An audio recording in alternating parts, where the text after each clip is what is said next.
الفاتحة إلى روح النبي الكريم صلى الله عليه وسلم.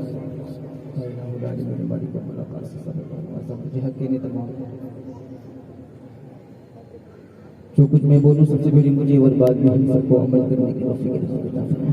سچ اور حق کہنے اور سننے کی توفیق عطا فرما. عدد کے ساتھ محفل میلاد میں بیٹھنے کی توفیق عطا فرما. نادی علی مظہر العجائب تجدہ اونا لک فی النوائب کل حب وغم سینجلی بعظمتک یا اللہ بنبوتک یا محمد رسول اللہ بولایتک یا علی یا علی یا علی یا علی ادرکنی ان اللہ وملائکتہ یصلون علی النبی یا ایہا الذین آمنوا صلوا علیہ وسلموا تسلیما. اللهم صل على سيدنا محمد وعلى آله سيدنا محمد وآله وبارك وسلم. صلاة وسلام عليك يا رسول الله صلى الله عليه وسلم. سبحان رب العزة عما يصفون وسلام على المرسلين والحمد لله رب العالمين بحق لا إله إلا الله محمد رسول الله صلى الله عليه وسلم. میرے بزرگوں، دوستوں، نوجوان ساتھیوں، پردہ نشین ماں اور بہنوں، السلام علیکم ورحمۃ اللہ وبرکاتہ. الحمدللہ نحمده ونستعینه ونستغفره ونؤمن به ونتوکل علیہ ونعوذ باللہ من شرور انفسنا ومن سیئات اعمالنا من یهده اللہ فلا مضل له ومن یضلل فلا ہادی له ونشهد ان سیدنا وغوثنا وغیاثنا ومغیثنا ومعیننا وقطوبنا وفریدنا ونظامنا وسراجنا ونور عیننا واشرفنا محمد وبارک وسلم. صلاۃ وسلام علیک یا رسول اللہ صلی اللہ تعالی علیہ وسلم. اما بعد فاعوذ باللہ من الشیطان اللعین الرجیم بفضل بسم اللہ الرحمن الرحیم. قد جاءکم من اللہ نور وکتاب مبین. صدق اللہ مولانا العظیم وبلغناہ ورسولہ النبی الامین المکین متین کریم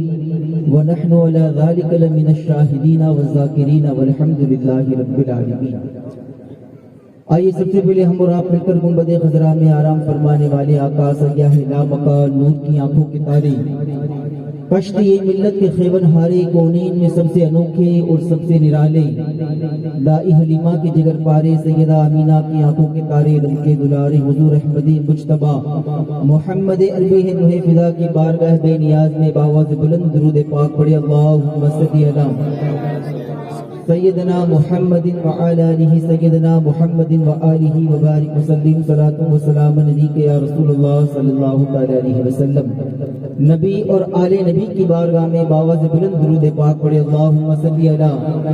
سیدنا جد الحسن والحسین وعلی آلہ سیدنا جد الحسن والحسین وآلہ وبارک وسلم. صلاۃ وسلام علیک یا رسول اللہ صلی اللہ علیہ وسلم. نہ پھول بھیجو نہ پتیاں بھیجو پنج وقتہ سلامیاں بھیجو. نہ پھول بھیجو نہ پتیاں بھیجو پنج وقتہ سلامیاں بھیجو.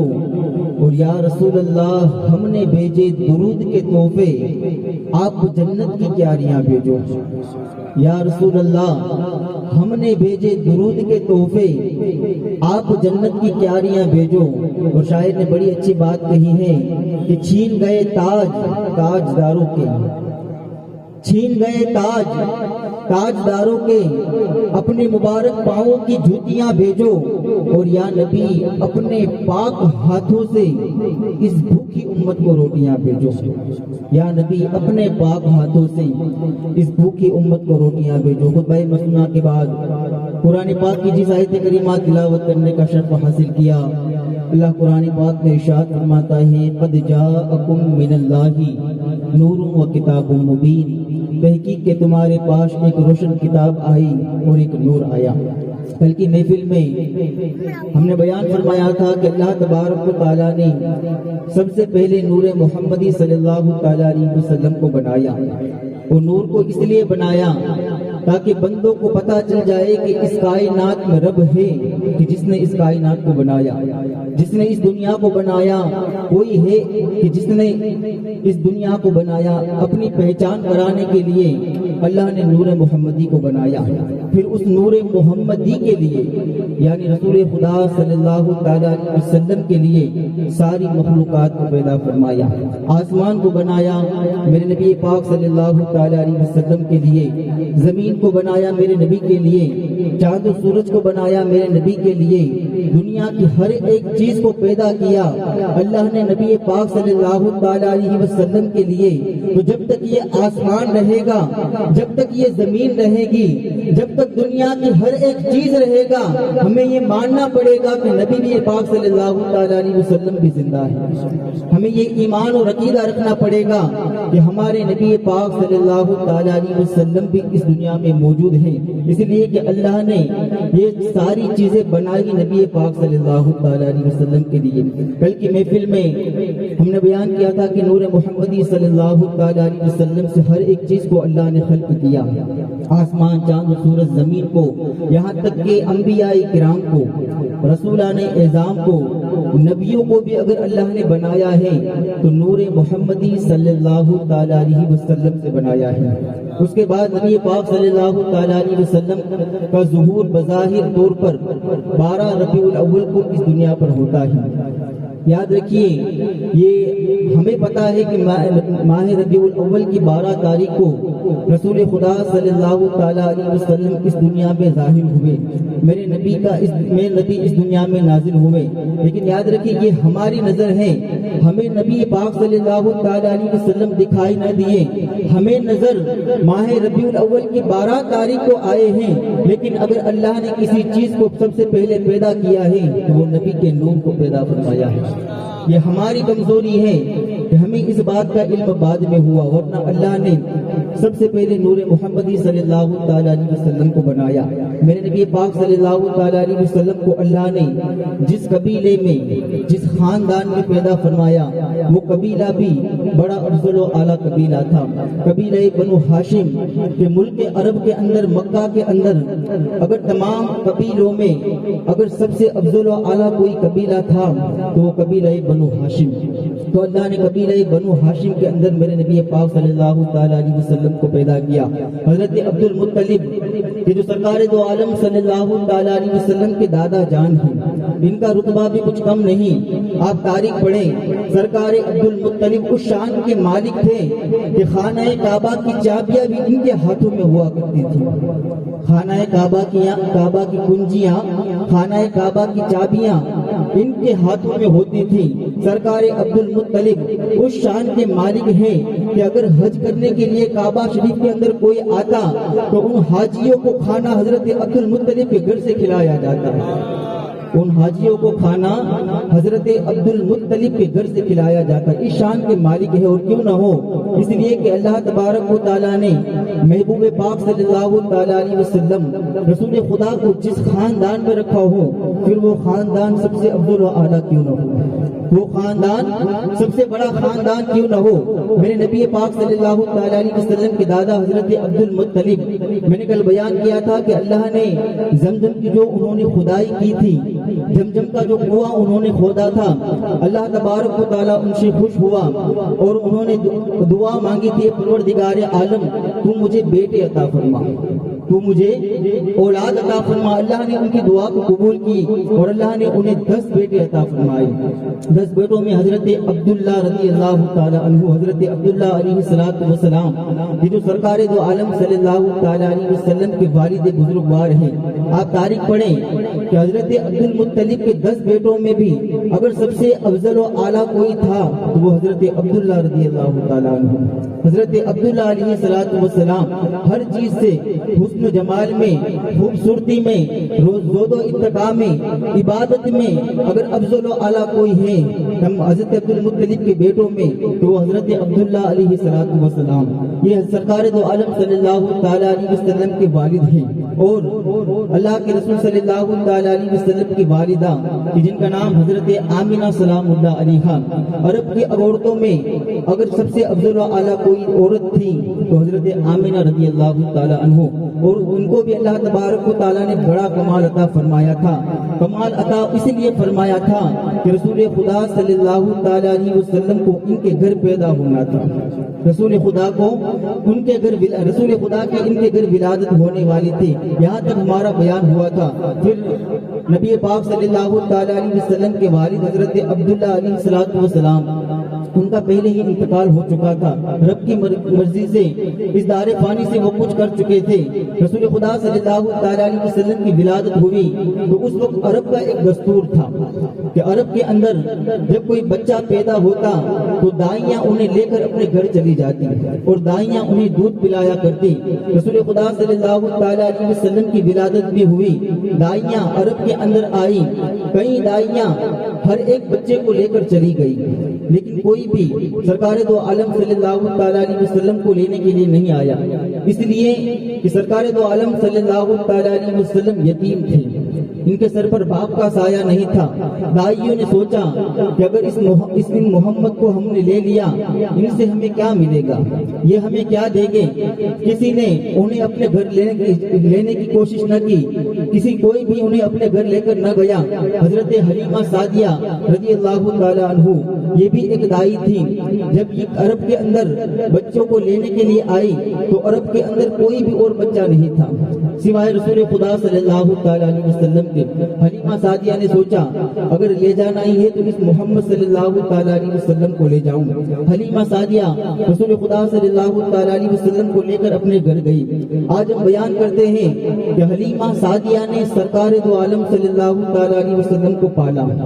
ہم بولتے آپ تاریخ پڑھیں, کئی علماء کرام یہ بیان کرتے ہیں کہ حلیمہ دائی حلیمہ نے نبی کو پالا. لیکن میں اس چیز کو نہیں مانتا. آپ نبی پاک صلی اللہ تعالیٰ علیہ وسلم کی ولادت کے وقت حضرت دائی حلیمہ کی ہسٹری پڑھے, حضرت دائی حلیمہ کی زندگی پڑھے. جب ہم زندگی پڑھتے ہیں ہمیں پتا چلتا ہے کہ دائی حلیمہ کے گھروں میں ایک اناج کا دانہ بھی نہیں تھا. ان کے گھر پر جو جانور رہتے تھے وہ بھی بھوکے پیاسے رہتے تھے. ان کے گھر پر جو بکریاں تھیں ان کے تھنوں کے اندر دودھ بھی نہیں تھا. لیکن جیسے ہی سرکار دو عالم صلی اللہ تعالیٰ علیہ وسلم دائی حلیمہ کے گھر میں اپنے مقدس قدم کو رکھتے ہیں, دائی حلیمہ کے گھر میں آتے ہیں, اللہ ان کی بکریوں کے تھنوں میں دودھ پیدا فرما دیتا ہے. اللہ ان کی بکریوں کے تھنوں میں دودھ پیدا فرما دیتا ہے. حضرت دائی حلیمہ کے گھر میں اناج کے بھنڈار لگ جاتے ہیں. اور کل میں نے بات بیان کی تھی کہ عرب کے لوگ پوری رات چراغ نہیں جلایا کرتے تھے اس لیے کہ بڑے غریب تھے. لیکن حضرت دائی حلیمہ کے گھر پوری رات چراغ جلا کرتا تھا اور عورتیں ان سے حسد کیا کرتی تھی. حضرت دائی حلیمہ نے کہا کہ یہ برکت صرف محمد مصطفیٰ صلی اللہ تعالیٰ علیہ وسلم کے لیے ہے. یہ برکت محمد صلی اللہ تعالیٰ علیہ وسلم کے قدموں کی برکت سے ہے. تو ہمیں یہ کہنا پڑے گا کہ دائی حلیمہ نے نبی کو نہیں پالا بلکہ نبی نے دائی حلیمہ کو پالا. ہمیں یہ بات کہنی پڑے گی کہ نبی پاک صلی اللہ تعالیٰ علیہ وسلم کو دائی حلیمہ نے نہیں پالا بلکہ دائی حلیمہ کو اگر کسی نے پالا ہے تو وہ رسول خدا صلی اللہ تعالیٰ علیہ وسلم کی ذات ہے. یہ میرے نبی کا مرتبہ ہے, میرے نبی کا مقام ہے کہ میرے نبی جس جگہ ہو جائیں اللہ تبارک و تعالیٰ میرے نبی کی برکت سے اس جگہ کو روشن فرما دیتا ہے. میں نے کل بیان بھی کیا تھا کہ حضرت آمینہ سلام اللہ علیہا جب اندھیرے میں جب وہ کپڑا سیتی ہوتی اور اگر ان سے سوئی نیچے گر جاتی انہیں نظر نہ آتی تو رسول خدا صلی اللہ تعالیٰ علیہ وسلم کو اس کمرے میں لے کر آتی. جیسے رسول خدا صلی اللہ تعالیٰ علیہ وسلم کمرے میں داخل ہوتے, کمرے میں آ جاتے, نبی پاک صلی اللہ تعالیٰ علیہ وسلم کی قدموں کی برکت سے اللہ اس گھر کو روشن فرما دیتا, اس گھر کو اجالے سے بھر دیتا اور حضرت دائی حلیمہ اس سوئی کو تلاش کر لیتی, اس سوئی کو ڈھونڈ لیتی. تو یہ نبی پاک صلی اللہ تعالیٰ علیہ وسلم کی شان ہے, میرے نبی کا مقام ہے. تو ہمیں کہنا پڑے گا کہ دائی حلیمہ نے نبی کو نہیں پالا بلکہ نبی نے دائی حلیمہ کو پالا. پھر رسول پاک صلی اللہ تعالیٰ علیہ وسلم کے سر سے ان کی امی جان سیدہ آمینہ سلام اللہ علیہا ان کا سایہ بھی ہٹ جاتا ہے. قضائے عمر سے رب کی مرضی سے ان کا بھی انتقال ہو جاتا ہے. پھر سرکار دو عالم صلی اللہ تعالیٰ علیہ وسلم اپنے چچا حضرت ابو طالب علیہ السلام کی کفالت میں آ جاتے ہیں. حضرت ابو طالب سرکار دو عالم صلی اللہ تعالیٰ علیہ وسلم کو ہمیشہ اپنے ساتھ رکھتے، کبھی جدا نہیں کرتے، ہمیشہ اپنے ساتھ رکھتے اور اپنے سگوں بیٹوں سے بھی بڑھ کر رسول خدا سے محبت کرتے، رسول خدا سے پیار کرتے۔ یہاں تک ہمارا بیان ہوا تھا ایک مرتبہ سرکار ابو طالب علیہ السلام تجارت کی غرض سے مکہ چھوڑ کر ملک شام کے لیے روانہ ہوئے، ملک شام کا جانے کا ارادہ کیا اور ساتھ میں رسول خدا صلی اللہ علیہ وسلم کو بھی لیا، اور لینے کے بعد ملک شام جانے لگے۔ جب ملک شام پہنچتے ہیں، جس جگہ وہ ٹھہرتے ہیں وہ ایک راہب ہوتا ہے، وہ ایک توریت و زبور کا عالم ہوتا ہے، وہ جاننے والا ہوتا ہے۔ جیسے ہی اس کی نظر رسول خدا صلی اللہ علیہ وسلم پر پڑتی ہے، وہ راہب سمجھ جاتا ہے کہ یہ کوئی عام شخص نہیں بلکہ یہ نبیوں کا سردار ہے، یہ نبیوں کا سردار ہے، یہ رحمت للعالمین ہے، اس لیے کہ توریت کتاب کے اندر ہم نے اس کے تذکرے پڑھے ہیں، توریت کتاب کے اندر ہم نے اس کا ذکر پڑھا ہے۔ راہب نے سرکار دو عالم صلی اللہ علیہ وسلم کے قدموں کو چوما، ہاتھوں کو چوما، اپنے سینے سے لگایا، لگانے کے بعد سرکار دو عالم صلی اللہ علیہ وسلم کی خدمت فرمائی۔ خدمت فرمانے کے بعد وہ راہب سرکار ابو طالب علیہ السلام سے عرض کرتا ہے، اے ابو طالب، تم جانتے ہو تمہارا بھتیجا کون ہے؟ اے ابو طالب، کیا تمہیں اس بات کا علم ہے کہ تمہارا بھتیجا محمد یہ کون ہے؟ وہ راہب عرض کرتا ہے کہ اللہ نے یہ کائنات خلق ہی محمد صلی اللہ علیہ وسلم کے لیے ہے، یہ کائنات بنائی ہے رسول خدا صلی اللہ علیہ وسلم کے لیے، اور یہ کوئی عام نہیں بلکہ یہ نبیوں کے سردار ہیں، اور یہ امت اللہ تبارک و تعالیٰ ان کے ذریعہ دین کی تبلیغ کرے گا، اور ان قریب وہ دین دور نہیں کہ لوگ ان کے دشمن ہو جائیں گے، لوگ ان کے دشمن ہو جائیں گے، انہیں قتل و غارت کرنے پر آمادہ ہوگے۔ اے ابو طالب، تم محمد کی حفاظت کرنا، تم محمد کو امان دینا، ہمیشہ اپنے ساتھ رکھنا۔ اس راہب نے کہا، اے ابو طالب، اب تم اس سے آگے نہ جانا، اس لیے کہ حضرت ابو طالب علیہ السلام نے یہ بھی سوچا تھا کہ ملک کے شام سے ہم یمن بھی تجارت کرنے کے لیے جائیں گے، لیکن اس راہب نے کہا کہ قریش کو اس بات کا علم ہو چکا ہے، انہیں خبر ہو چکی ہے کہ آخری نبی محمد مصطفیٰ صلی اللہ علیہ وسلم کا ظہور ہو چکا ہے، اور ان قریب وہ اپنی نبوت کا اعلان کرنے والے ہیں، اور قریش کے لوگ ان کے دشمن ہیں، یہ ان کے دشمن ہیں۔ تم انہیں یمن لے کر نہ جانا، ہرگز تم انہیں یمن لے کر نہ جانا، تم انہیں یمن لے کر نہ جانا۔ سرکار ابو طالب علیہ السلام نے جیسے یہ سوچا، یہ سنا، وہیں پر اپنا تجارتی قافلہ کا مال بیچ کر واپس حضرت ابو طالب علیہ السلام مکہ معظمہ تشریف لائے، مکہ معظمہ آ گئے، اور جب رسول خدا صلی اللہ علیہ وسلم کی عمر کچھ اور بڑی، 25 برس کے رسول خدا صلی اللہ علیہ وسلم کی عمر ہوئی، اس وقت عرب کے اندر ایک ملکہ عرب تھا کہ جن کا نام حضرت ماں خدیجہ الکبریٰ سلام اللہ علیہا، جن کا نام سیدہ ماں خدیجہ الکبریٰ سلام اللہ علیہا، ان کے باپ کا نام خویلد تھا۔ اور روایتوں میں آتا ہے کہ عرب کے اندر اگر سب سے بڑا رئیس کوئی تھا تو یہ حضرت خویلد رضی اللہ تعالیٰ عنہ، کہ جو سب سے بڑے مالدار تھے۔ ان کا تجارتی قافلہ اتنا بڑا ہوتا تھا کہ تاریخ کے اندر لکھا ہوا آیا ہے کہ 80,000 اونٹ ایک ساتھ ان کے قافلے میں تجارت کیا کرتے تھے۔ اتنا بڑا تجارتی قافلہ حضرت اماں خدیجہ سلام اللہ علیہا کے والد کا تھا، اور حضرت سیدہ ماں خدیجہ الکبریٰ سلام اللہ علیہا یہ بھی ایک تاجرہ تھی، یہ بھی تجارت کیا کرتی تھی۔ یہاں تک تاریخ کی کتابوں میں آتا ہے کہ ان کے گھر جو نوکرانیاں کام کرتی تھی، ان کے گھر جو نوکر کام کرتے تھے، وہ اپنے کمر کے اندر سونے کے پٹے باندھا کرتے تھے۔ اتنے بڑے مالک حضرت خویلد رضی اللہ تعالیٰ عنہ تھے، اتنے بڑے امیر تھے۔ سیدہ ماں خدیجہ الکبریٰ سلام اللہ علیہا اتنی بڑی تاجرہ تھی، یہاں تک روایتوں میں آتا ہے کہ ان کے جانوروں کے اندر جو رسیاں باندھی جاتی تھی وہ رسیاں بھی سونے کی ہوا کرتی تھی۔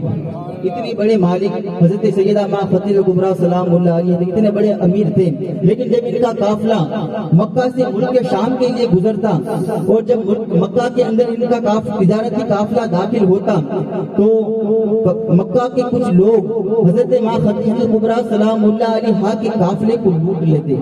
ان کے قافلے میں سے کچھ لوگ چوری کر لیتے۔ حضرت ماں خدیجہ کبریٰ سلام اللہ علیہا کو خبر ہوئی کہ کوئی تو ہے کہ جو ہمارے قافلے کو لوٹ لیتا ہے، ہمارے مال کو چوری کر لیتا ہے۔ حضرت ماں خدیجہ کبریٰ سلام اللہ علیہا نے اپنے حیا کا برقع اپنے سر پر باندھا، باندھنے کے بعد وہ حضرت سیدنا ابو طالب علیہ السلام کے دربار میں آتی ہیں۔ سرکار ابو طالب علیہ السلام کی بارگاہ میں عرض کرتی ہیں، اے سرکار ابو طالب علیہ السلام، آپ تو مکہ کے بڑے رئیس ہیں، مکہ میں اگر کسی کو فیصلہ کروانا ہو تو لوگ آپ کے پاس آتے ہیں، خانہ کعبہ کی چابیاں آپ کے پاس ہیں، آپ بڑے امین ہیں، آپ بڑے شفیق ہیں، آپ لوگوں کے فیصلے فرماتے ہیں، لوگوں کی مدد فرماتے ہیں، میری بھی مدد فرمائیے۔ مکہ کے کچھ لوگ میرے قافلے کو لوٹ لیتے ہیں، آپ میری مدد فرمائیے تاکہ یہ لوگ میرے قافلے کو نہ لوٹیں۔ حضرت ابو طالب علیہ السلام نے جیسے یہ سنا، سرکار ابو طالب علیہ السلام نے فرمایا، اے خدیجہ آرام سے بے مطمئن ہو کر چلی جا، آج کے بعد تیرے قافلے کو کوئی نہیں لوٹے گا۔ کیا فرمایا؟ اے خدیجہ آج کے بعد تیرے قافلے کو کوئی نہیں لوٹے گا۔ جیسی حضرت ماں خدیجہ کبریٰ سلام اللہ علیہا نے یہ سنا، حضرت ماں خدیجہ کبریٰ سلام اللہ علیہا واپس جانے لگی، لیکن حضرت ماں خدیجہ کبریٰ سلام اللہ علیہا کے ساتھ ایک ان کا خادم بھی تھا، ایک ان کا کام کرنے والا نوکر بھی تھا۔ حضرت ماں خدیجہ کبریٰ سلام اللہ علیہا جیسے ہی جانے لگی اس خادم نے کہا، اے خدیجہ ابو طالب نے کہہ دیا کہ آج کے بعد تمہارا مال کوئی نہیں لوٹے گا، تو تم نے مان بھی لیا، تم نے اس بات کو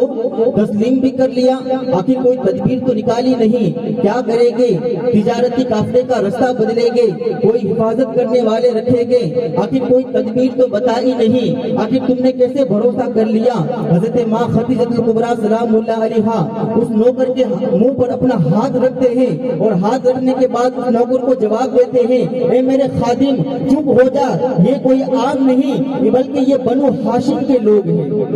یہ کوئی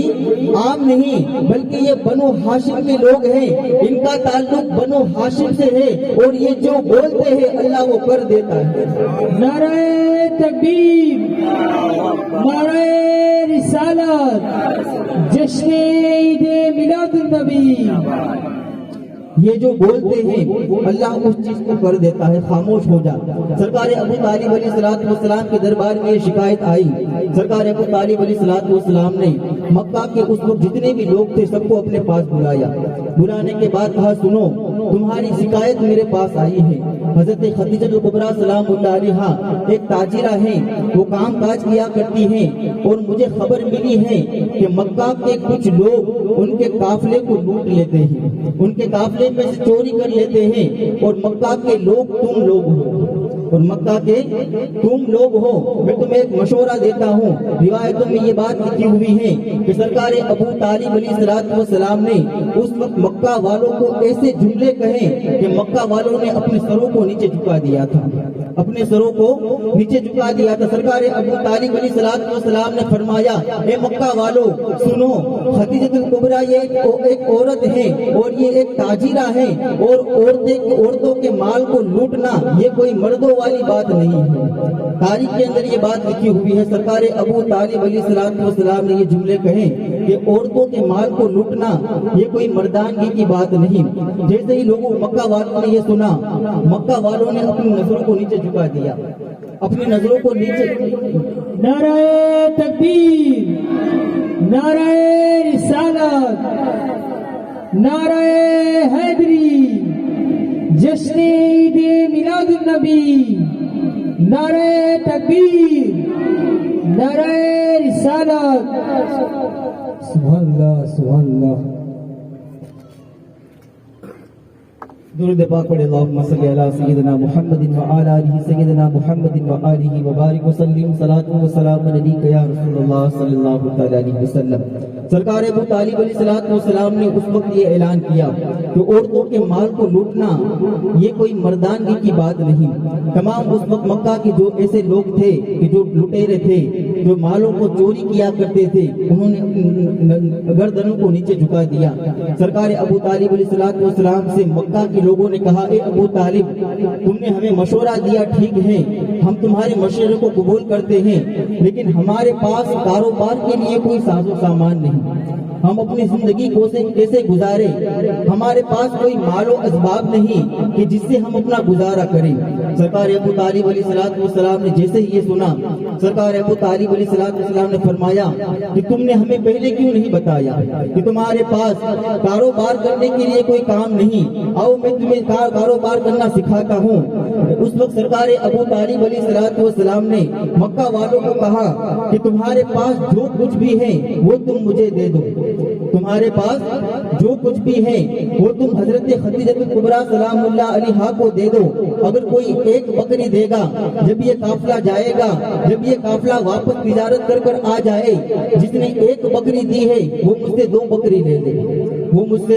2 بکری لے لے اگر کوئی ایک بوری گیہوں کی دے گا جب یہ قافلہ تجارت کر واپس آ جائے وہ مجھ سے 2 گیہوں بوری کی لے لے اگر کوئی ایک مٹھی گیہوں کی دے گا جب یہ تجارت کر کے قافلہ واپس آ جائے وہ مجھ سے 2 مٹھی گیہوں کی لے لے میں تمہیں اس طریقے سے تجارت کرنے کا سکھاتا ہوں تجارت کرنے کا کاروبار کرنے کا طریقہ میں تمہیں سکھاتا ہوں اور یہاں تک تاریخ کی کتابوں میں لکھا ہے کہ حساب و کتاب کا علم اگر سب سے پہلے کسی نے سکھایا ہے تو وہ سرکار ابو طالب علیہ السلام نے سرکار ابو طالب علیہ السلام نے اور حضرت ابو طالب علیہ السلام کا بنایا ہوا نظام آج بھی اسلامک بینکوں کے اندر سرکار ابو طالب علیہ السلام کے نظام کے مطابق کام ہوتا ہے یہ سرکار ابو طالب علیہ السلام کی شان اس وقت مکہ کے جتنے لوگ تھے انہوں نے اس مشورے کو قبول کیا اور ہر کوئی اپنے اپنے گھر گیا کوئی جس کے پاس جو کچھ تھا وہ سارا مال و اسباب لے کر سرکار ابو طالب علیہ السلام کے پاس پہنچ گئے سرکار ابو طالب علیہ السلام نے لوگوں کے مال کو لیا اور کہا مطمئن ہو کر چلے جاؤ میں تمہیں اسے دگنا کر کے دوں گا اس وقت مکہ والوں نے کہا اے ابو طالب ہم حضرت خدیجہ کو نہیں جانتے ہم ملکہ عرب خدیجہ کو نہیں جانتے ہم بس تمہیں پہچانتے ہیں جب یہ قافلہ واپس آئے گا ہم اس کا دگنا تم سے مانگیں گے ہم تم سے اس کا دگنا طلب کریں گے سرکار ابو طالب علیہ السلام نے وعدہ فرما لیا مطمئن ہو کر چلے جاؤ جب یہ قافلہ تجارت کر کے واپس آ جائے گا میں اس کا دگنا تمہیں دے دوں گا یہ مال و اسباب لے کر سرکار ابو طالب علیہ السلام نے حضرت ماں خدیجہ کبریٰ سلام اللہ علیہا کے گھر پیغام بھیجا اور کہا کہ اپنے سپاہیوں کو بھیجو حضرت ماں خدیجہ کبریٰ سلام اللہ علیہا نے اپنے خادموں کو بھیجا حضرت ابو طالب علیہ السلام نے فرمایا اے خدیجہ کے خادموں دیکھو کیا تمہارا یہی مال چوری ہوا تھا جو لوگ مکہ والوں نے جو مال رکھا تھا سرکار ابو طالب علیہ السلام نے فرمایا اے ملکہ عرب خدیجہ کبریٰ کے خادموں نوکروں کیا تمہارا قافلے کے اندر سے یہی مال چوری ہوا تھا خادموں نے کہا ابو طالب ہمارا یہی مال چوری ہوا تھا سرکار ابو طالب علیہ السلام نے فرمایا اس مال کو لے جاؤ جب تم تجارت کر کے واپس آؤ اس مال میں سے کچھ حصہ ان مکہ والوں کو دے دینا یہ وعدہ فرما لیا سرکار ابو طالب علیہ السلام نے وہ مال سیدہ ماں خدیجہ کبریٰ سلام اللہ علیہا کو دیا سرکار سیدہ ماں خدیجہ کبریٰ سلام اللہ علیہا کا قافلہ واپس تجارت کے لیے نکلا جب تجارت کر یہ قافلہ واپس آیا سیدہ ماں خدیجہ کبریٰ سلام اللہ علیہا نے دیکھا کہ میں نے ابھی تک جتنی تجارت کی ہے مجھے اتنا نفع کبھی نہیں ملا کہ جتنا مجھے نفع اس سال مجھے ملا ہے جتنا نفع مجھے اس سال ملا ہے اس سے زیادہ نفع مجھے اگلے سال پچھلے سال کبھی نفع نہیں ملا سرکار ماں خدیجہ کبریٰ سلام اللہ علیہا نے جب یہ نفع دیکھا نفع دینے کے بعد کچھ اشرفیاں لے کر کچھ روپے اور پیسے لے کر سرکار ابو طالب علیہ السلام کی بارگاہ میں پہنچنے کے بعد ہدیہ عرض کیا اے ابو طالب علیہ السلام یہ آپ کا کرم ہے کہ آپ کی وجہ سے مکہ والوں نے میرے مال کو نہیں لوٹا اور اس سال مجھے دگنا منافع ہوا ہے یہ میری طرف سے کچھ خراج عقیدت پیش ہے یہ میں تحفتاً آپ کو کچھ دینا چاہتی ہوں پیش کرنا چاہتی ہوں سرکار ابو طالب علیہ السلام نے فرمایا اے خدیجہ کیا تم ہمیں جانتی نہیں ہم بنو ہاشم کے لوگ ہیں اے خدیجہ ہم بنو ہاشم کے لوگ ہیں، ہم اجرت لے کر کبھی کوئی کام نہیں کرتے، ہم اجرت لے کر کبھی کسی کی مدد نہیں فرماتے۔ سرکار سیدہ ماں خدیجہ کبریٰ سلام اللہ علیہا یہ بھی ملکہ عرب تھی، بڑی عرب پتی تھی۔ انہوں نے کہا اے ابو طالب اگر آپ اجرت لے کر کوئی کام نہیں کرتے تو پھر بھی ہم بھی پھر کسی کا احسان نہیں رکھتے، ہم بھی پھر کسی کا احسان اپنے سر پر نہیں رکھتے، یہ تو آپ کو قبول کرنا ہوگا۔ سرکار ابو طالب علیہ السلام نے فرمایا کہ اس مال کو مکہ والوں میں تقسیم کر دو، مکہ والوں میں دے دو۔ مکہ والوں کو مال دے دیا گیا۔ سیدہ ماں خدیجہ کبریٰ سلام اللہ علیہا پھر عرض کرتی ہیں ہم کسی کا احسان نہیں رکھتے، آپ بتائیں ہم آپ کی کیسے مدد فرمائی۔ اس وقت سرکار ابو طالب علیہ السلام نے فرمایا تھا اے خدیجہ اگر تو ہماری مدد ہی کرنا چاہتی ہیں تو میرا ایک بھتیجا ہے، یتیم عبداللہ ہے کہ جس کا نام محمد ہے، اس کی عمر 25 سال کی ہے، تجارت کرنے کا طریقہ تو انہیں سکھا دے، تو انہیں اپنے ساتھ لے جا اور انہیں تجارت کرنے کا طریقہ سکھا۔ سیدہ ماں خدیجہ کبریٰ سلام اللہ علیہا نے اسے قبول کیا، ٹھیک ہے آپ اپنے بھتیجے محمد صلی اللہ علیہ وسلم کو لے کر میرے گھر آئے، قافلے والے کے ساتھ ہم انہیں بھیجیں گے۔ جب صبح ہوئی سرکار ابو طالب علیہ السلام رسول خدا صلی اللہ علیہ وسلم کو لے کر حضرت ماں خدیجہ کبریٰ سلام اللہ علیہا کے گھر پہنچے۔ جیسے ہی سیدہ ماں خدیجہ کبریٰ سلام اللہ علیہا کی نظر رسول خدا پر پڑی، حضرت ماں خدیجہ کبریٰ سلام اللہ علیہا سب بھول گئی، وہ بھول گئی کہ میں تاجرہ ہوں، مجھے تجارت کرنے کے لیے قافلے کو بھیجنا ہے۔ وہ رسول خدا صلی اللہ علیہ وسلم کی دیوانی ہو گئی، رسول خدا صلی اللہ علیہ وسلم سے پیار کرنے لگی، محبت کرنے لگی۔ رسول خدا صلی اللہ علیہ وسلم قریب آئے، سرکار ابو طالب علیہ السلام نے فرمایا یہ ہے میرا بیٹا، میرا بھتیجا محمد، تم انہیں قافلے میں ساتھ میں لے کر جانا اور انہیں تجارت کرنے کا طریقہ سکھانا۔ اس وقت حضرت ماں خدیجہ کبریٰ سلام اللہ علیہا نے اپنے ایک غلام کو بلایا کہ جس کا نام میسرہ تھا، کہ جس کا نام میسرہ تھا۔ اس غلام کو بلانے کے بعد کہا اے میسرہ اس سال تمہیں قافلے میں ساتھ میں جانا ہے، نفع کتنا ہوا، نقصان کتنا ہوا، کون سا مال بکا، کون سا مال نہیں بکا، قافلہ کہاں رکا، قافلہ کہاں سے گزرا، یہ سب تمہیں معلومات نہیں کرنا بلکہ تمہیں محمد کے ساتھ رہنا ہے، تمہیں محمد صلی اللہ علیہ وسلم کے ساتھ رہنا ہے، محمد کا سایہ بن کے رہنا ہے، محمد کیسے کھاتے ہیں یہ تمہیں دیکھنا ہے، محمد کیسے پیتے ہیں یہ تمہیں دیکھنا ہے، محمد کیسے چلتے ہیں، محمد کیسے بولتے ہیں یہ سب تمہیں نظر رکھنی ہے، اور اس بات کی مجھے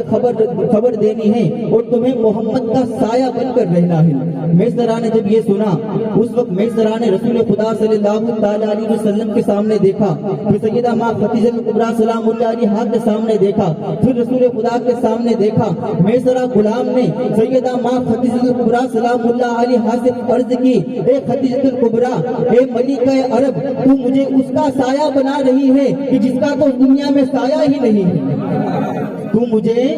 اس کا سایہ بنا رہی ہے کہ جس کا تو کوئی سایہ ہی نہیں ہے، جس کا تو کوئی سایہ ہی نہیں ہے۔ میسرہ رسول خدا صلی اللہ علیہ وسلم کو ساتھ لے کر قافلے کے لیے نکلا، قافلہ تجارت کے لیے گزرا، تجارت کر کر جیسے ہی قافلہ واپس آیا، قافلہ جیسے ہی واپس آیا اس وقت ملکہ عرب سیدہ ماں خدیجہ کبریٰ سلام اللہ علیہا نے دیکھا کہ رسول خدا صلی اللہ علیہ وسلم تشریف لا رہے ہیں، لیکن بادل نے ان کے سر پر سایہ کیا ہوا ہے،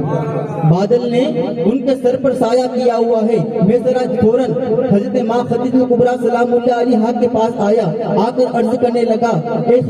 ملکہ عرب خدیجہ کبریٰ، اس سال ہمیں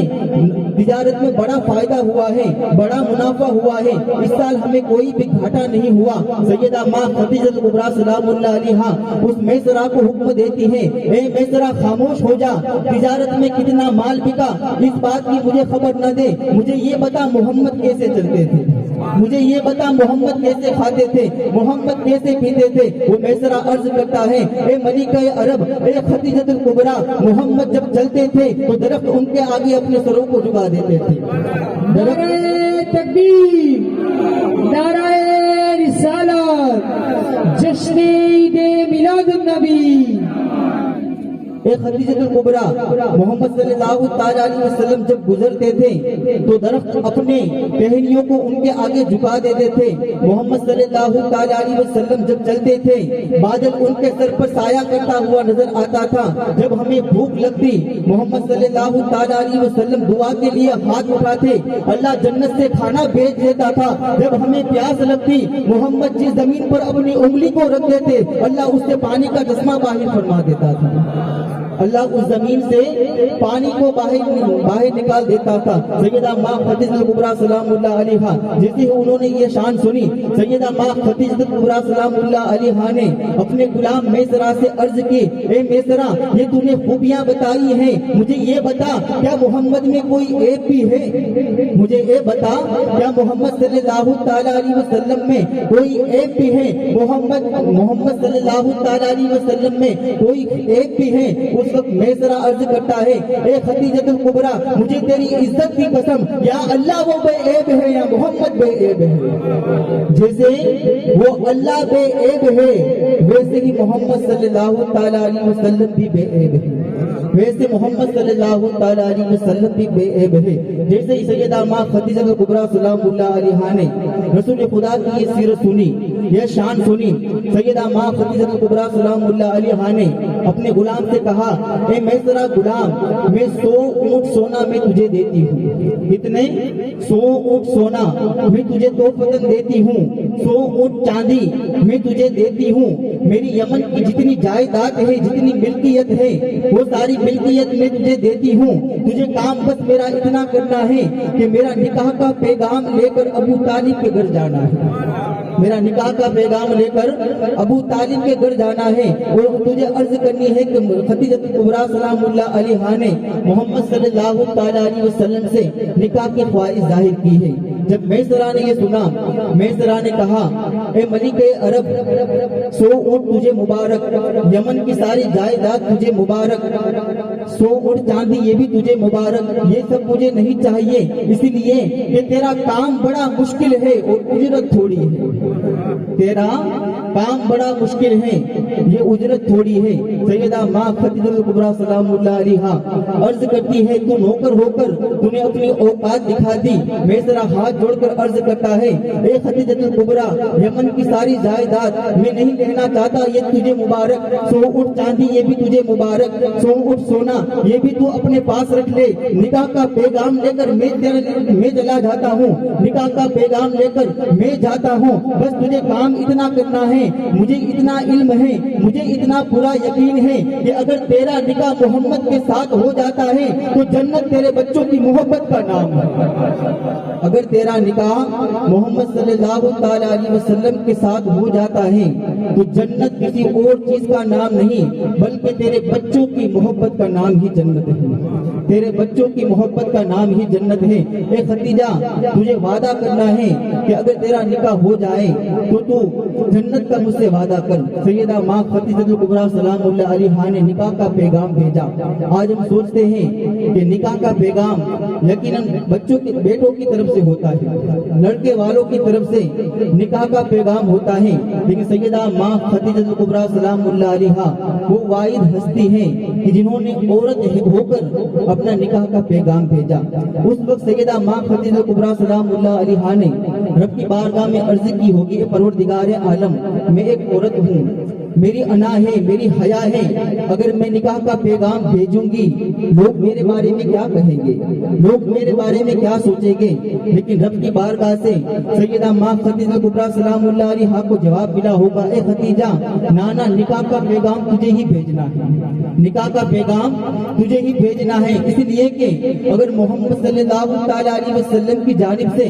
نکاح کا پیغام آئے گا تو لوگ یہ باتیں کریں گے کہ ملکہ عرب جو تھی، عرب کی مالدار جو تھی، جو مالدار تھی، اس لیے رسول خدا نے ان کی جانب نکاح کا پیغام بھیجا تھا۔ لوگ یہ باتیں کریں گے کہ مالدار لڑکی سے شادی کرنا یہ رسول کی سنت ہے۔ اے خدیجہ، میں تیری حیا پر تو پردہ رکھ سکتا ہوں لیکن نبی کی عزت پہ آنچ آئے میں یہ گوارا نہیں کر سکتا، نبی کی عزت میں آنچ آئے، میرے محبوب کی عزت میں آنچ آئے، یہ میں ہرگز گوارا نہیں کر سکتا۔ نکاح کا پیغام تو بھیج۔ اس وقت رسول خدا صلی اللہ تعالیٰ علیہ وسلم کی جانب حضرت ماں خدیجہ الکبریٰ سلام اللہ علیہا نے نکاح کا پیغام بھیجا، لیکن رب تبارک و تعالیٰ نے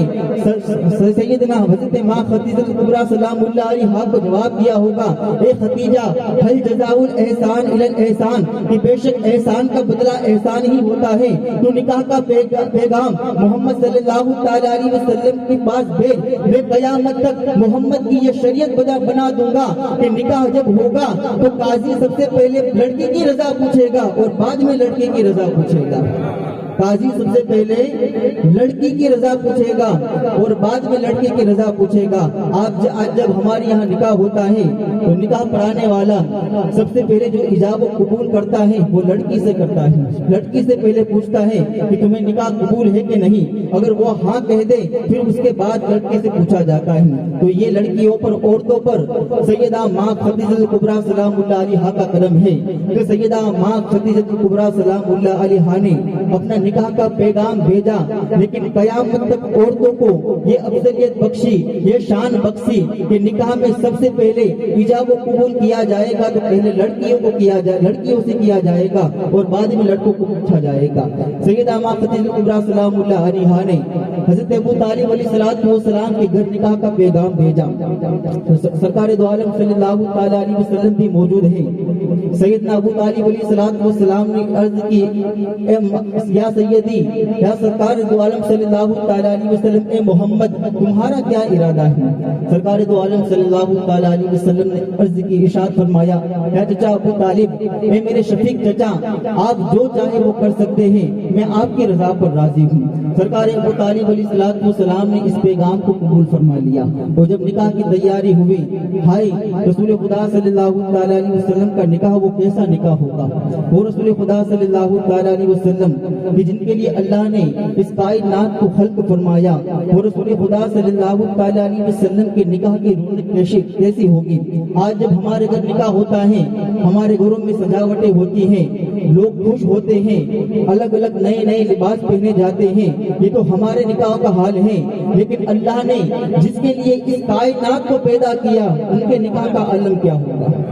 ان کے نکاح کا حال کیا ہوگا؟ میرا ایمان و عقیدہ تو یہی ہے کہ جب رسول خدا صلی اللہ تعالیٰ علیہ وسلم کا نکاح ہوا ہوگا، اس وقت نکاح کے اندر جو کارڈ چھپے ہوگے وہ کارڈ وہاں سے چھپے ہوگے جہاں سے قرآن چھپ کر آیا کرتا ہے، وہ کارڈ وہاں چھپے ہوگے جہاں سے قرآن چھپ کر آیا ہوگا۔ رسول خدا صلی اللہ تعالیٰ علیہ وسلم نے جو لباس پہنا ہوگا، ہمارا ایمان و عقیدہ یہی ہے کہ وہ لباس کوئی دنیا کا لباس نہیں، بلکہ وہ لباس عرش اعظم کا ہوگا، وہ جنتی لباس ہوگا۔ سرکار ابو طالب علیہ السلام کے یہاں باراتی آنے شروع ہو گئے، اور باراتی بھی کیسے ہو گئے؟ وہ رسول خدا کہ جن کے پسینے سے، جن کے نور سے اللہ نے فرشتوں کو پیدا فرمایا ہو، وہ رسول خدا صلی اللہ تعالیٰ علیہ وسلم کی بارات کیسی ہوگی؟ یہی میرا ایمان اور عقیدہ ہے کہ بے شک رسول خدا صلی اللہ تعالیٰ علیہ وسلم کے نکاح میں باراتی کوئی دنیا کے نہیں بلکہ خود اللہ کے فرشتے آئے ہوں گے، باراتی دنیا کے نہیں بلکہ اللہ تبارک و تعالیٰ کے فرشتے آئے ہوں گے۔ اس شان سے رسول خدا صلی اللہ تعالیٰ علیہ وسلم کا نکاح ہوا ہوگا۔ رسول خدا صلی اللہ تعالیٰ علیہ وسلم کا نکاح ہوا، سرکار ابو طالب علیہ السلام نے سیدنا ماں خدیجہ الکبریٰ سلام اللہ علیہا اور رسول خدا صلی اللہ تعالیٰ علیہ وسلم کا نکاح پڑھایا۔ کس نے پڑھایا؟ خود رسول خدا صلی اللہ تعالیٰ علیہ وسلم کا نکاح سرکار ابو طالب علیہ السلام نے پڑھایا، اور پڑھانے کے بعد اس وقت یہ اعلان کیا، یہ خطبہ دیا، سنو ہم وہ لوگ ہیں کہ جن کا تعلق بنو ہاشم سے ہے، کہ جن کا تعلق بنو ہاشم سے ہے، اور ہم کوئی عام لوگ نہیں بلکہ ہمارا شمار اولاد ابراہیم میں ہوتا ہے، ہم ابراہیم علیہ السلام کی اولاد ہے، ہمارے جد ابراہیم علیہ السلام میں حضرت اسماعیل علیہ السلام کی پشت میں اللہ نے ہمیں رکھا ہے، یہ ہماری شان ہے۔ آج میرے بھتیجے محمد بن عبداللہ کا نکاح ہے، اور ان کا نکاح سیدنا ماں خدیجہ الکبریٰ سلام اللہ علیہا جو خویلد کی بیٹی ہے ان کے ساتھ کیا جاتا ہے۔ نکاح کا خطبہ پڑھنے کے بعد سرکار ابو طالب علیہ السلام نے فرمایا کہ محمد صلی اللہ تعالیٰ علیہ وسلم کے نکاح کا کا جو حق مہر ہے وہ حق مہر میں خود ادا کروں گا۔ سرکار ابو طالب علیہ السلام نے خود یہ فرمایا کہ حق مہر میں خود ادا فرماؤں گا۔ سرکار ابو طالب علیہ السلام کھڑے ہوئے، کھڑے ہونے کے بعد کہا کہ ملکہ عرب ہے سیدنا ماں خدیجہ الکبریٰ سلام اللہ علیہا، یہ کوئی عام بی بی نہیں بلکہ ملکہ عرب ہے کہ جن کے نوکروں کے پٹے جو کمر میں باندھے جاتے ہیں وہ سونے کے ہوں، پھر ان کی شان کیا ہوگی۔ لیکن سرکار ابو طالب علیہ السلام نے فرمایا کہ حق مہر وہ دیا جائے گا جو ملکہ عرب سیدہ ماں خدیجہ الکبریٰ فرمائے گی، جو ماں خدیجہ الکبریٰ سلام اللہ علیہا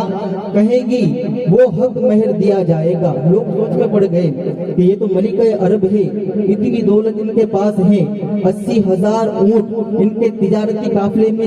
لے کر لیے جاتے ہیں، اتنے بڑے مالک ہیں کہ جن کے گھر کی عورتوں کے بھی پٹے سونے کے ہوتے ہیں، اگر انہوں نے یہ مانگ لیا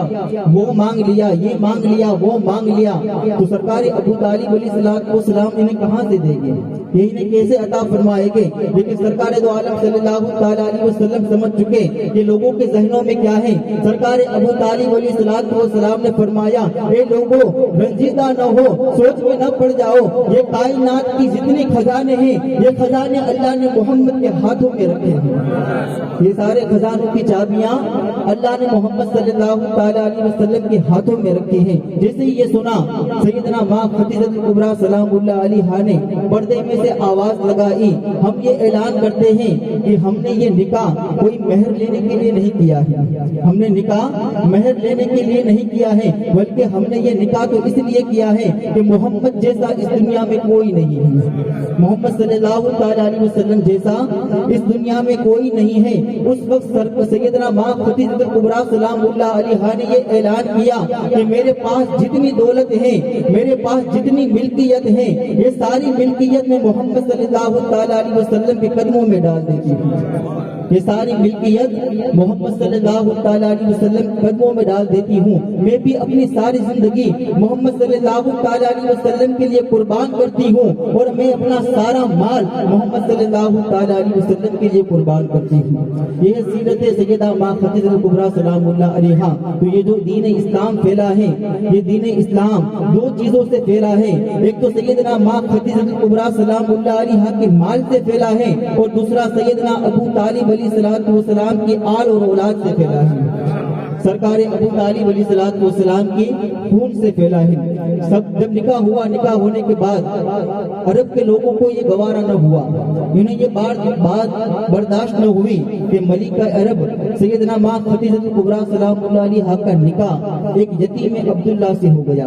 ان کا نکاح یتیم عبداللہ سے ہو گیا۔ وہ لوگ کہ جو سیدنا ماں خدیجہ الکبریٰ سلام اللہ علیہا کے لیے تعریف بیان کرتے تھے، ان کے گھر کام کاج کیا کرتے تھے، وہ لوگ ان کے دشمن ہو گئے، انہوں نے ان سے رشتہ توڑ دیا۔ لیکن سیدنا ماں خدیجہ الکبریٰ سلام اللہ علیہا نے فرمایا اگر ساری دنیا چھوٹتی ہے تو چھوٹ جائے، لیکن اب محمد صلی اللہ تعالیٰ علیہ وسلم کا ساتھ ہم سے نہیں چھوٹے گا۔ ابھی تو اللہ کے رسول نے نبوت کا اعلان بھی نہیں کیا، اپنے نبی ہونے کا اعلان بھی نہیں فرمایا، اس سے پہلے سیدنا ابو طالب علیہ السلام اور سرکار سیدنا ماں خدیجہ الکبریٰ سلام اللہ علیہا رسول پاک صلی اللہ تعالیٰ علیہ وسلم سے بے انتہا محبت کیا کرتے تھے، بے انتہا پیار کیا کرتے تھے۔ یہ سیرت سیدہ ماں خدیجہ الکبریٰ سلام اللہ علیہا کہ وہ ہمیشہ رسول خدا صلی اللہ تعالیٰ علیہ وسلم سے پیار اور محبت کیا کرتے تھے۔ نبی پاک صلی اللہ تعالیٰ علیہ وسلم کی عمر جب 35 سال کی ہوتی ہے تو اس وقت روایتوں میں آتا ہے کہ اس وقت مکہ کے اندر لوگ قتل و غارت کیا کرتے تھے، اس وقت مکہ کے اندر جو جنگ حجام ہوئی ہے وہ بھی مکہ کے اندر ہوا کرتی تھی، اور ایک وقت ایسا آیا کہ مکہ کے اندر قحط پڑ گیا، اتنی بارش ہوئی کہ پورا مکہ اس میں ڈوب گیا، پورا مکہ اس میں نصف و نابود ہو گیا، اور اس میں جو خانہ کعبہ تھا، جو اللہ کا گھر کعبہ شریف تھا، وہ بھی اس میں گر کر ٹوٹ گیا۔ لوگوں نے سوچا کہ ہمیں کعبہ شریف کی تعمیر کرنی چاہیے، کعبہ شریف کو بنانا چاہیے۔ تو اس وقت عرب کے جتنے لوگ تھے جس میں قریش لوگوں کا بھی نام آتا ہے، رسول خدا صلی اللہ تعالیٰ علیہ وسلم کا بھی شمار اس میں آتا ہے، انہوں نے مل کر خانہ کعبہ کی تعمیر کی، خانہ کعبہ کو بنایا جب خانہ کعبہ کو بنانے کے بعد جب حجر اسود کی دیوار کے قریب پہنچے تو لوگ پھر لڑنے لگے، لوگ پھر جھگڑنے لگے۔ کسی نے کہا کہ حجر اسود کا جو پتھر ہے یہ پتھر ہم رکھیں گے، اس لیے کہ اگر ہم نے اس پتھر کو رکھا تو ہمارے قبیلے کا نام بڑا روشن ہوگا، لوگ ہمیں یاد رکھیں گے کہ یہ حجر اسود کا پتھر فلاں قبیلے والوں نے رکھا ہے، فلاں قبیلے والوں نے رکھا ہے، فلاں قبیلے والوں نے رکھا ہے۔ لوگ جنگ کرنے کے لیے آمادہ ہو گئے، لڑائی کرنے کے لیے آمادہ ہو گئے، یہاں تک کہ اس وقت لوگ جو اپنے بتوں کی پوجا کیا کرتے تھے لوگوں نے بتوں کی قسمیں بھی کھا لی، لوگوں نے بتوں کی قسمیں بھی کھا لی۔ آخر ایک بڑی عمر کے ایک شخص تھے، انہوں نے یہ مشورہ دیا کہ کل صبح خانہ کعبہ میں سب سے پہلے جو آئے گا وہ اس بات کا فیصلہ فرمائے گا، وہ اس بات کا فیصلہ فرمائے گا۔ صبح ہوئی، لوگوں نے دیکھا کہ خانہ کعبہ کے پاس کوئی اور نہیں بلکہ یتیم عبداللہ محمد مصطفیٰ صلی اللہ تعالی علیہ وسلم ہی موجود ہے، رسول خدا ہی موجود ہے۔ لوگوں نے، عرب والوں نے، مکہ والوں نے رسول خدا کو دیکھا، لوگوں نے کہا ہائے اللہ، یہ تو امین عبداللہ ہے، یہ تو امانت دار ہیں، یہ تو صادق الامین ہے، یہ تو سچے ہیں، یقیناً محمد کبھی جھوٹ نہیں بولتے، اگر یہ فیصلہ فرمائیں گے تو یقیناً یہ فیصلہ حق پر ہی رکھیں گے۔ سرکار دو عالم صلی اللہ تعالی علیہ وسلم نے اس وقت جتنے بھی قبیلے تھے تمام قبیلے والوں کو جمع کیا، اپنے پاس بلایا، اور بلانے کے بعد سرکار دو عالم صلی اللہ تعالی علیہ وسلم نے اپنی چادر کو نیچے بچھا دیا۔ بچھانے کے بعد جو حجر اسود کا پتھر تھا اس پتھر کو اس چادر میں رکھا، اور تمام قبیلے والوں سے کہا کہ تمام قبیلوں کا ایک ایک سردار آئے اور سردار اس چادر کو اٹھائے۔ تمام قبیلوں کا ایک ایک سردار بڑا شخص آئے اور اس چادر کو اٹھائے، وہ چادر کو اٹھا کر لے کر آئے حجر اسود کے قریب۔ تمام سرداروں نے اس چادر کو اٹھایا، جیسے حجر اسود کے دیوار کے قریب آیا رسول خدا صلی اللہ تعالی علیہ وسلم نے اس پتھر کو لیا اور اس پتھر کو جہاں اس پتھر کی جگہ تھی اس حجر اسود پتھر کو خود رسول خدا صلی اللہ تعالی علیہ وسلم نے رکھ دیا۔ یہ رسول خدا صلی اللہ تعالی علیہ وسلم کی سیرت کہ وہ لوگ جو جنگ کرنے پر آمدہ تھے، ایک دوسرے کو قتل کرنے پر آمدہ تھے، لیکن رسول خدا صلی اللہ تعالی علیہ وسلم کی ایسی برکت ہے کہ نبی پاک صلی اللہ تعالی علیہ وسلم کے صدقے طفیل اللہ ان کو جنگ کرنے سے بھی روک دیتا ہے، اللہ انہیں قتل و غارت کرنے سے بھی روک دیتا ہے۔ یہ رسول خدا صلی اللہ تعالی علیہ وسلم کی سیرت۔ پھر میرے نبی کی عمر مبارک جب 40 برس کی ہوتی ہے پھر رسول خدا صلی اللہ تعالی علیہ وسلم پر وحی کا سلسلہ شروع ہوتا ہے، اللہ تبارک و تعالیٰ کی جانب سے وحی آنا شروع ہوتی ہے۔ اس وقت رسول خدا صلی اللہ تعالی علیہ وسلم غار حرا میں رہا کرتے تھے اور اللہ تبارک و تعالیٰ کا ذکر خیر کیا کرتے تھے۔ کبھی وہ کھانا خود اپنے ساتھ لے جایا کرتے تھے اور کبھی سیدہ ماں خدیجہ الکبریٰ سلام اللہ علیہا انہیں کھانا دینے کے لیے جایا کرتی۔ ایک بار ایسا ہوا کہ سرکار دو عالم صلی اللہ تعالی علیہ وسلم غار حرا کی پہاڑی پر چڑھے اور سیدہ ماں خدیجہ الکبریٰ سلام اللہ علیہا کھانا لے کر رسول خدا کی بارگاہ میں پہنچی۔ جیسے ہی رسول خدا صلی اللہ تعالی علیہ وسلم نے ماں خدیجہ الکبریٰ سلام اللہ علیہا کو آتا ہوا دیکھا، رسول خدا مسکرائے، رسول خدا مسکرائے۔ جیسے ہی مسکرائے سیدہ ماں خدیجہ الکبریٰ سلام اللہ علیہا عرض کرتے یا رسول اللہ صلی اللہ تعالی علیہ وسلم میں کئی مرتبہ آپ کے پاس آئی لیکن آپ نے کبھی مسکرایا نہیں، مجھے دیکھ کے آپ کبھی مسکرائے نہیں، یا رسول اللہ آج کیا بات ہے آپ مسکرائے، آج کیا وجہ ہے آپ مسکرائے؟ اس وقت رسول خدا صلی اللہ تعالی علیہ وسلم